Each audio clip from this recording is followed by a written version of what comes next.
Olá, sejam muito bem-vindos a mais um programa Saúde Animal. O Saúde Animal, que é um programa do curso de Medicina Veterinária em parceria com o Canal 4. Nosso programa busca trazer temas da medicina veterinária para a população, para vocês conhecerem mais sobre essa grande área.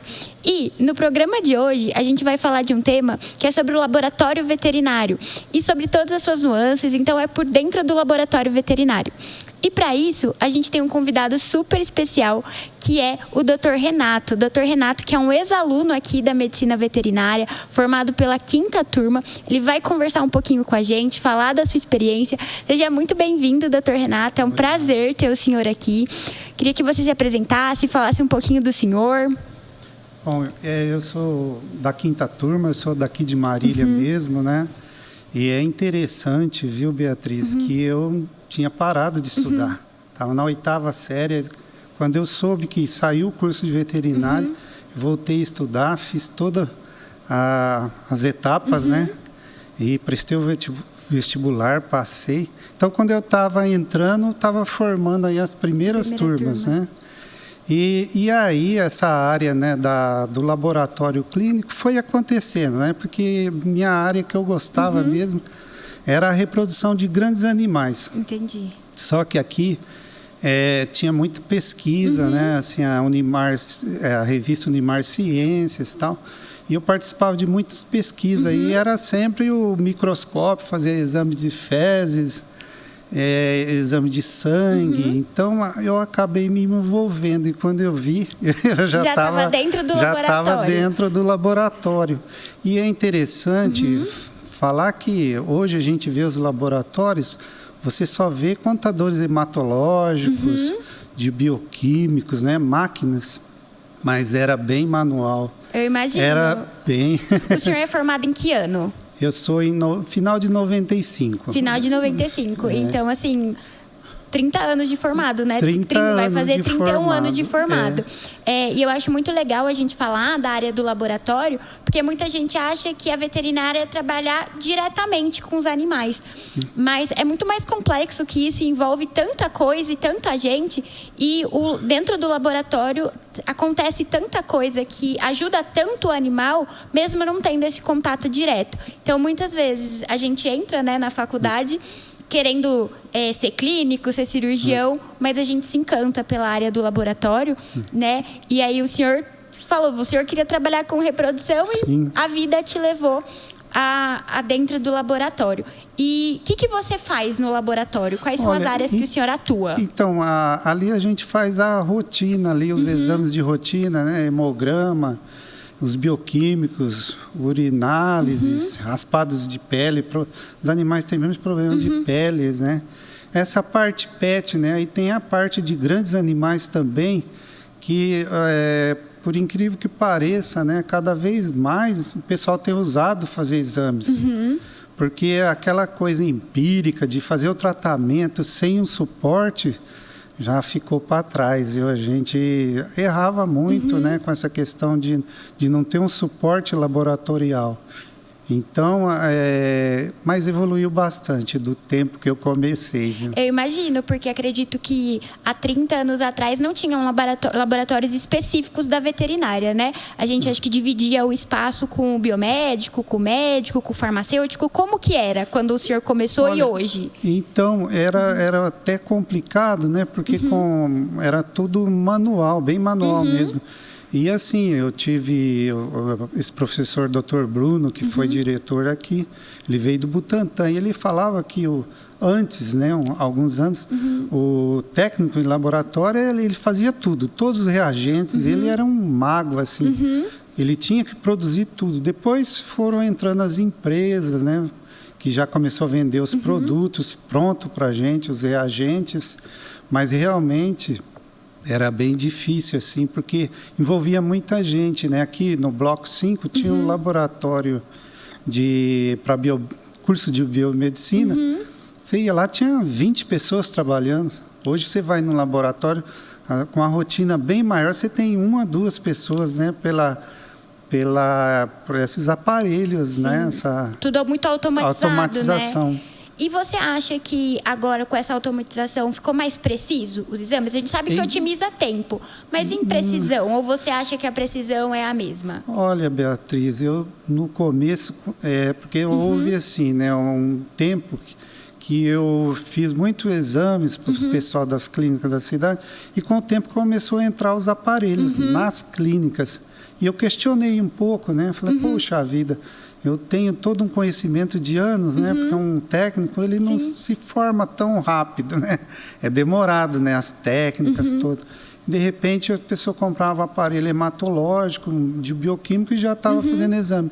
E eu questionei um pouco no início, só que aí eu comecei a ver o custo-benefício, né? Sim. Apesar de não ser tão, eu nem digo preciso, eu falo assim que na linha veterinária não tem a mesma capacidade de calibração igual tem humano, que passa toda semana, vem um técnico e calibra o aparelho. Entendi. Então, na veterinária não tem, mas assim, o que manda muito também, que a gente vê, é a clínica, né? A clínica norteia muito. Entendi. Então, o clínico experiente, ele pede o exame só para confirmar. Então, assim, quase que ele já tem certeza, mas tem que confirmar. Então, assim, apesar de ter essa dificuldade, às vezes não tem laboratório de clínica, não consegue fazer uma lâmina, um raspado, fica a desejar um pouco mais um custo-benefício, né? Entendi. A gente pensa, né? Lógico, tem que melhorar, né? Da onde a gente está, lógico que a gente espera que daqui para frente, com o tempo, esses laboratórios veterinários dentro das clínicas comecem a melhorar mais as técnicas, né? Aperfeiçoar. Entendi. Eu acho que, assim, principalmente, a principal diferença que eu, como clínica, sinto é quando é um hemograma de máquina e um hemograma laudado por um patologista. Assim, o hemograma laudado por um patologista clínico traz muito mais informações do que a máquina, assim. Norteia muito a gente pelos diferenciais da célula, o diferencial da contagem, né? A característica, né, das hemácias. Então, eu acho que ainda tem, que bom que ainda tem espaço. Tem. Né? E uma dúvida, assim, minha. O exame, a forma de fazer é a mesma de um exame de humano? Como que funciona? Olha, uma boa pergunta. No início, houve uma dificuldade muito grande aqui mesmo no laboratório do Unimar, porque ia comprar, só tinha humano. Entendi, só tinha reagente humano. E o gato, por exemplo, não adiantava nem colocar, porque ele confundia com plaquetas. Entendi. Então, só usava mesmo para cães, né? E aí, com o tempo, começaram a produzir aparelhos com calibração para espécies. Entendi. Porque varia muito, né? Varia muito. Entendi. Então, aí que entra, né, a experiência quando ele é um patologista clínico, aí que entra a experiência, né, dele olhar a lâmina. Então, muita coisa na lâmina eu já tiro as dúvidas, né, já confirmo. Então, é importante todas essas etapas, né? Plaquetas também. Nós sabemos que na parte de cães a plaqueta é muito importante, algumas doenças, né, erliquiose. Então a gente na lâmina a gente dá o fechamento, né? Então é muito importante. E a gente sabe que às vezes nas clínicas não tem essa condição de fazer, né, esse conhecimento. Esse rigor também, né? E uma outra curiosidade que eu tenho hoje, a legislação permite que uma amostra veterinária possa ser processada em um laboratório que não é veterinário? Ou não? Tem que ser próprio para veterinário? Tem que ser próprio veterinário. Entendi. Até assim, quando não se tinha laboratório veterinário, era comum usar o humano. Se permitia, mas a partir do momento, né, que o pessoal começou a investir, a utilizar o laboratório veterinário, a já ter um certo rigor com essa questão, né? Entendi. Por conta de biosseguridade, né? De biossegurança também, né? Qual que foi, assim, qual você acha que é o exame que mais pedem na sua rotina? Olha, eu não sei, eu, assim, praticamente assim, acostumei os meus clientes, né, meus parceiros, a pedir um hemograma e a enzima do fígado e rim, pelo menos. E que tem um aparelhinho de medir a glicemia, né?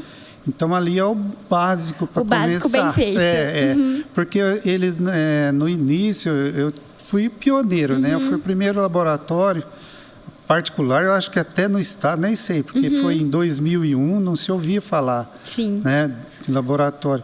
Então, o hemograma eles pediam, e o bioquímico não. Aí eu comecei a amarrar o hemograma no bioquímico. Façam um hemograma e ganhem o bioquímico, assim. Entendi. Para eles ver a importância, né? Para também eles aprenderem, né? Que existe, que é fácil, que tem na rotina. Porque assim, Beatriz, quando se falava exame, fala, mas hoje o PET, né? Assim, é bem...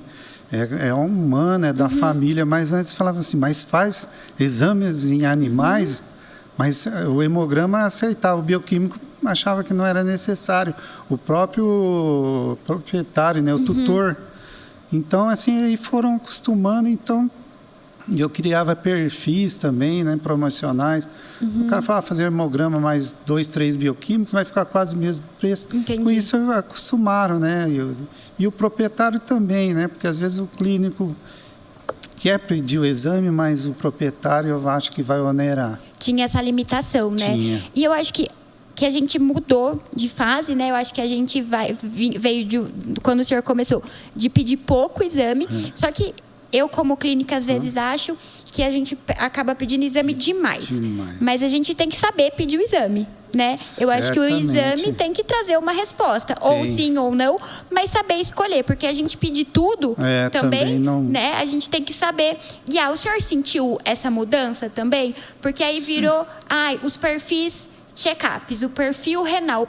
E aí no perfil, às vezes, engloba muita coisa. Isso.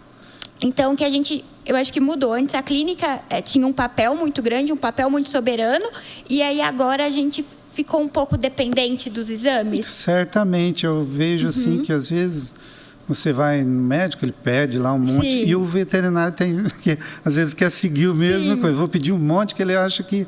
Mas é bem isso, né? Não tem a necessidade, né? Às vezes... E nós trabalhamos com muitas espécies, né? Então, que é bom para uma enzima que você pede para o cachorro, para o gato já não vai resolver. E assim, então, é importante a espécie, né? E o exame. E o exame clínico é fundamental, um exame bem feito, né? E aí ele é a complementação do exame laboratorial, porque senão fica muito oneroso e desgastante e não vai servir também, né, para o tratamento ali, para a clínica. Até atrapalha, né? Até porque atrapalha. Às vezes a gente foca numa informação que, para aquele caso, um exame veio alterado. Mas no contexto desse animal, o que significa essa alteração, né? Certamente. Então, eu acho que isso na minha residência era uma coisa assim que meus professores eram muito rigorosos em... Por que você está pedindo esse exame? O que você espera dele, né? E o senhor trouxe umas fotos para a gente, né? Para a gente ver e conversar um pouquinho sobre elas. Então, vamos ver essas fotos. As fotos que o senhor trouxe são do seu laboratório. Isso. Isso é um capilar? Olha, esse aí é um hematócrito, né? Um microhematócrito. Então, Legal. O que acontece? Isso aí tem uma centrífuga, né, de microhematócrito.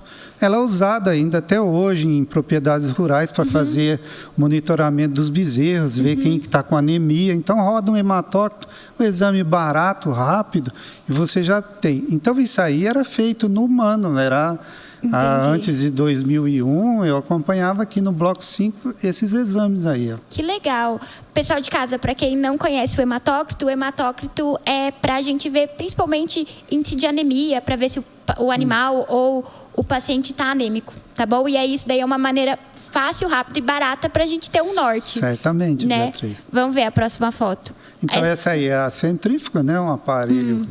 barato, né? Então, e é usado ainda. E quando num laboratório humano, mesmo com toda a tecnologia, dá problema, eles têm essa aí lá de resguardo, porque senão não pode parar a rotina. Eles vão usar a câmera Neubauer, essa microcentrífuga. Volta, porque assim, né? A gente, se acaba a luz, tudo bem que tem gerador, né? Mas eu falo, às vezes a gente tem que voltar às origens. E que bom que existem as origens, né? Certamente. Vamos ver. Então, essa aí é a câmera Neubauer. Esse é para contar leucócito? Contar leucócitos e plaquetas. Que legal. Então, isso aí era usado rotineiramente, até aconteceu no laboratório humano, acabou a energia, acabou tudo, e ficaram tudo um olhando para o outro. E o proprietário já da época bem antiga, falou, e aí, cadê as câmeras Neubauer? Ninguém nem sabia o que era a câmera de Neubauer, então... E hoje o senhor ainda usa, ou muito pouco? Só em caso específico? Não, como muito que é? Ainda uso, ainda assim, usa? pouco, mas se tiver que fazer algum hemograma de grandes, eu ainda uso Ainda ela. usa.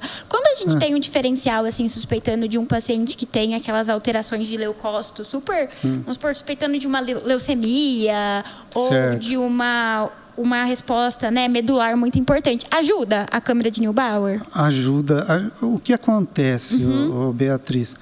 Isso aí, apesar de ser trabalhoso, a gente está vendo, né? Entendi. Isso que é o legal. Você tá vendo ali as células, né? Então, não há dúvida. Até para calibrar aparelhos, o pessoal usa essa câmera Neubauer. Quanto tempo demora um exame fazendo pela câmera de Neubauer e não usando ela?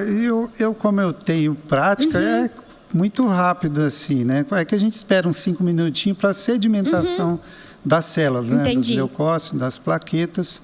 As hemácias na câmera de Neubauer é mais difícil, eu acho, porque é muitas células. E você faz uma contagem que eu não fica a desejar. Entendi. Né? Eu não gosto muito, não. Vamos ver se tem mais uma, eu acho. Que tem mais uma. Isso. Então, esse aí era o terror, porque essa aí é pipeta de toma. Nunca ouvi falar dessa. Essa aí, você pipetava, tem uma marca, uma marquinha ali no começo, o sangue. Depois você tinha que pipetar o diluente, até a marca passando lá, a ampulhetinha lá em cima. E aquela bolinha era para você homogeneizar. E você tinha, né, uma borrachinha de equipo e puxava. Só que nunca se acertava. Ela passava mais, passava menos. E aí perdia a amostra? Tinha que começar de novo? Tinha que fazer de novo. Então, Meu assim, Deus. tinha que ser um técnico muito experiente. Então, isso aí, do lado de cá, ela tá branca, era para leucócito. E a vermelha era para hemácias. E esse não usa mais hoje? Não. Esse não fica na rotina? Era muito trabalhoso. Isso aí é só para curiosidade mesmo. O tempo viu? que tinha que... Não, e a técnica, né, de pipetar a quantidade certa. Realmente, eu tinha muita dificuldade no começo. Depois passava a chegar as pipetas semiautomáticas. Aí eles viram o volume que ia de diluente de sangue, a gente diluía num frasquinho, num tubo de ensaio pequeno. Imagina, agora deve ser tudo automático, né? Agora sim. Agora você pega um aparelho de hematológico, um contador, ele pipeta, né? Aspira e já. Só que aí o aparelho não pode ter microcoágulos, né? Já tem que ser uma amostra mais bem coletada, né, Bê? Que eu acho que é a maior briga entre o patologista e o clínico, né? Essa amostra não está adequada. A essa condenação das amostras é bem frequente, viu? Porque no manual, no sistema... esse aparelho, né? Então, o que nós falamos, uma das preocupações é a calibração. Entendi. Então, se você tem um conhecimento ali com a câmera Neubauer, de tempos em tempos fazer uma contagem e ver se está batendo, né? Para calibrar. Dar uma calibrada. Porque... Eu lembro que quando a gente fala dos erros, né, dos exames, tem o pré-analítico, que é na coleta, né, erro na coleta ou na diluição mesmo, né? O analítico, que é quando um erro que, vamos supor, tem um problema na máquina. Certo. Aí é um erro da análise, né? E o pós-analítico é a gente interpretando, é isso? Isso, entendi. Correto. Então, olha a importância, né, da patologia clínica e também do clínico saber. Porque se o clínico não sabe coletar e não sabe interpretar, né? Não, porque assim, né, Beatriz, a faculdade veterinária é muitas espécies, né? Muitas. Então, esse é um dos problemas. Então, a pessoa que quer trabalhar, ele vai ter que fazer uma especialização, ele vai ter que ter uma vivência de laboratório, né? Porque o que a gente vê, né, esses laboratórios em clínica, ele é uma ajuda, não resta dúvida que é um avanço muito grande. É uma comodidade, porque eu tinha que buscar o exame e na época não tinha internet, né? Eu tinha que ir lá, buscava a amostra, fazer, imprimir e levar. Então, é o tempo que levava para ele ter o resultado na mão. Demorava, né? Então, demorava. Ainda mais quando eu acredito que o senhor recebia como foi pioneiro, né? De outras cidades também, né? Também. Então, era demorado. Não saía no dia, né? Então, hoje, o exame está na mão. Sim. Está na mão. Então, ali... E são aparelhos, né? Só que assim, ó, eles saem uma fitinha, né? Então tem que saber interpretar. Sim. Cada aparelho emite um laudo diferente, né? Eu acho que para o proprietário fica mais difícil, assim, dele acompanhar. Dele né? acompanhar, tem Então, que ter o intermediário. Tem que ter o profissional ali explicando, porque aquela fitinha bem fininha, né? Eu falo que os símbolos são em inglês, né? Sim. E aí, gente, às vezes você bate o olho rápido, tem que tomar cuidado. Eu adoro o hemograma tradicional, eu falo, e eu gosto de imprimir. Quando eu olho no celular, porque eu gosto de grifar as alterações. Então, e aí parece que para mim, né, tem fica mais claro, até de explicar para o proprietário, né, para o responsável. O senhor estava falando da variação de espécie, né? Sim. Qual foi a espécie mais diferente que o senhor já fez um exame? A gente, quando fazia pesquisa aqui, tinha as cobras, né? Serpentes, né? E cobras, aves, tem hemácias nucleadas. Então, você estranha, né? Que você está só vendo. Então, eu acho que essas espécies... E uma coisa interessante que eu faço também de equinos e bovinos, né? Entendi. E as hemácias são menores que de cães, né? Você vê um animal enorme com as hemácias menores, né? E o senhor acha mais difícil? Não. Não? Não, eu falo assim que quando você não trabalha igual uma serpente, uma aves... Você não tem ali, apesar de achar na literatura parâmetros, mas você não consegue muito ali analisar, né, e procurar o que achar, se tem alguma hemoparasita, alguma coisa. E quando você já tem o hábito, né, de olhar, porque tudo é costume do microscópio. Sim. Então, eu sei que se eu estou procurando uma babésia, é um tamanho, então o olho acostuma. É o trabalho do olho, né? Então, se você está procurando um parasitológico de um cão, você está procurando lá um ovo pequeno, de repente, é um dipilídeo, que é um ovo grande. Entendi. Então, às vezes, está na sua cara e você não está vendo.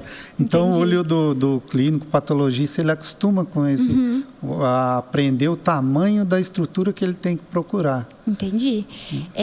Doutor Renato, nosso tempo está acabando, mas antes da gente encerrar, a gente sempre tem um momentinho da palavra do aluno, e que legal, a gente está com um aluno hoje da 5ª turma, e agora a gente vai escutar um dos nossos alunos matriculados aqui no curso. Vamos ver o que eles têm para dizer para a gente.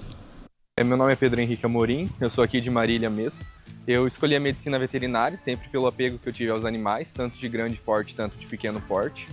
E eu acho que foi esse amor mesmo pelos animais que fez eu escolher a medicina veterinária. Eu sou do 4º ano aqui da medicina veterinária. Eu acho que eu já tive bastante contato com bastantes áreas. Eu atualmente sou monitor de pequenos animais no HV, mas já rodei também por grandes animais e pelo laboratório de patologia clínica. E eu acho que a interação que a gente tem com os nossos professores aqui é muito boa, eles são sempre muito receptivos. A maioria dos professores sempre estão aqui para tirar dúvida, para conversar com a gente, para ajudar sempre que a gente precisa. Eu acho que eu quero seguir na área de grandes animais, principalmente na área de produção, e eu pretendo sair para fora do Brasil. A minha área de atuação provavelmente vai ser na Austrália. Aqui no Animar a gente também está com um projeto de intercâmbio para a Espanha, pelo Unipex, com uma parceria com a Santander. Eu acho que essa é uma parceria que ajuda muito nós alunos, tanto na área de medicina veterinária quanto em outras áreas, que é aberto para outras áreas. E acho que isso abre muitas portas para quem quer sair fora do Brasil ou quer conhecer alguma área que não seja aqui.